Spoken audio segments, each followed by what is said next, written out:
Sebelum tsunami melanda Aceh pada tahun 2004, wilayah ini sudah dilanda oleh konflik bersenjata yang berlangsung selama lebih dari 3 dekade. Pada tahun 1989, pemerintah Indonesia mengirimkan pasukan dalam jumlah besar ke Aceh dan menetapkan wilayah ini sebagai daerah operasi militer, DOM.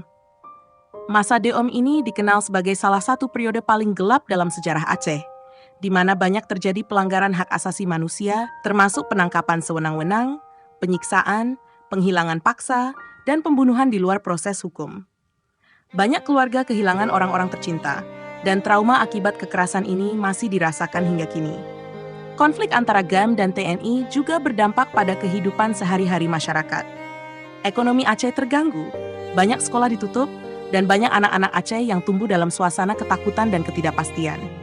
Di sisi lain, kehidupan sosial juga terpecah, dengan beberapa komunitas mendukung perjuangan GAM, sementara yang lain merasa tertekan oleh operasi militer. Pada awal tahun 2000-an, meskipun ada upaya-upaya untuk mencapai kesepakatan damai, kekerasan terus berlanjut. Perang gerilya yang dilancarkan GAM di pedalaman Aceh dan serangan balasan dari TNI membuat kehidupan di Aceh semakin sulit. Namun, ketika tsunami melanda pada 26 Desember 2004, dampaknya sangat besar tidak hanya dalam hal kehancuran fisik, tetapi juga dalam mengubah dinamika konflik.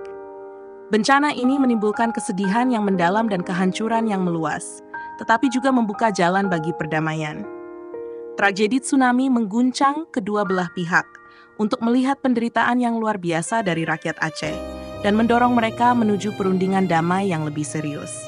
Setelah tsunami, ada dorongan global untuk membantu memulihkan Aceh, dan dengan dukungan internasional, proses perdamaian dipercepat. Pada tahun 2005, pemerintah Indonesia dan GAM menandatangani Perjanjian Helsinki yang mengakhiri konflik bersenjata dan memberikan otonomi khusus bagi Aceh. Perjanjian ini memungkinkan para kombatan GAM untuk kembali ke kehidupan sipil dan memberikan kesempatan bagi masyarakat Aceh untuk membangun kembali kehidupan mereka dari puing-puing konflik dan bencana alam. Proses rekonstruksi pasca tsunami tidak hanya berfokus pada pembangunan infrastruktur, tetapi juga pada penyembuhan luka-luka sosial dan politik yang telah mengoyak masyarakat Aceh selama bertahun-tahun.